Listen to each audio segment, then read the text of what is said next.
In the occupied West Bank, clashes, attacks, search and arrest operations, including in Area A, and other incidents resulted in the death of 9 Palestinians, including 2 children, and injuries to over 280 Palestinians, including with live ammunition, and the vast majority with rubber bullets. 1 Israeli security personnel was injured during these events. Near-daily clashes near Beta village in the northern West Bank took place in the context of protests against the nearby outpost of Eviatar, which is held by ISF after settlers evacuated the location in July. In over 100 days of protests, 7 Palestinians have been killed and 972 injured by ISF, with 1 killed and 226 injured during the reporting period.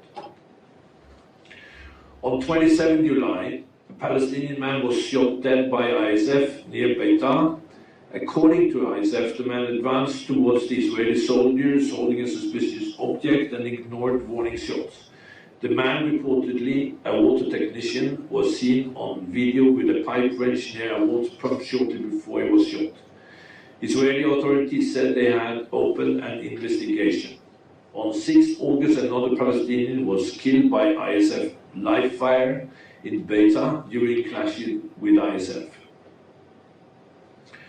On 28 July, an 11-year-old Palestinian boy was killed in Beit Umar after ISF fired at the car he was traveling in with his father and siblings.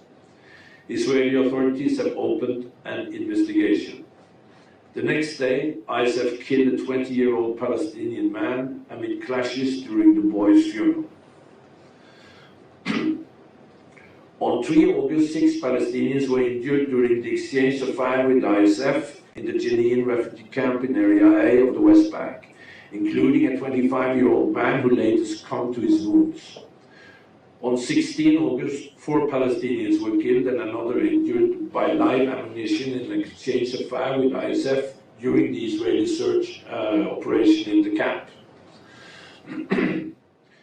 On 24 August, Israeli forces killed a 15-year-old boy with live ammunition during an arrest operation in Balata refugee camp in Nablus.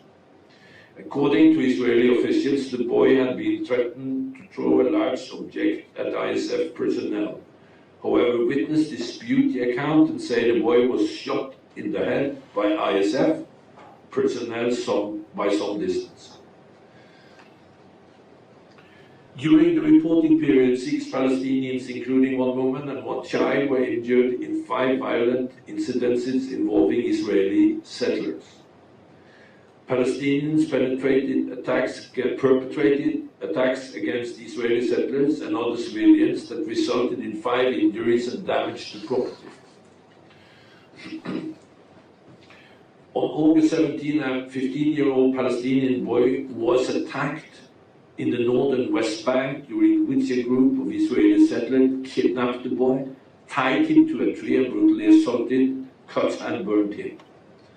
The boy, who was conscious, was eventually handed over to the Palestinian ambulance.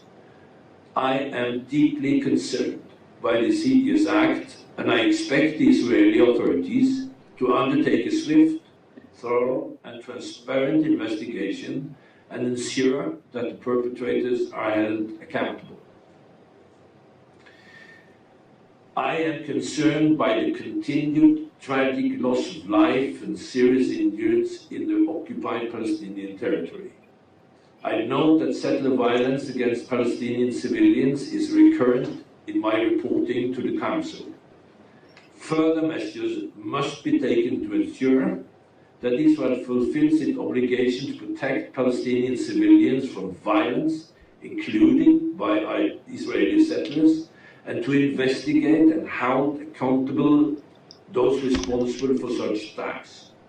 I reiterate that security forces must exercise maximum restraint and use of lethal force only when it's strictly unavoidable in order to protect lives. Mr. President, in a concerning incident on 14 August during the protest in Beta, Palestinians set fire to Star of David containing the image of a swastika.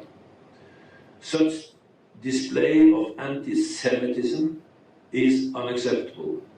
I urge all parties to refrain from incitements and provocative actions.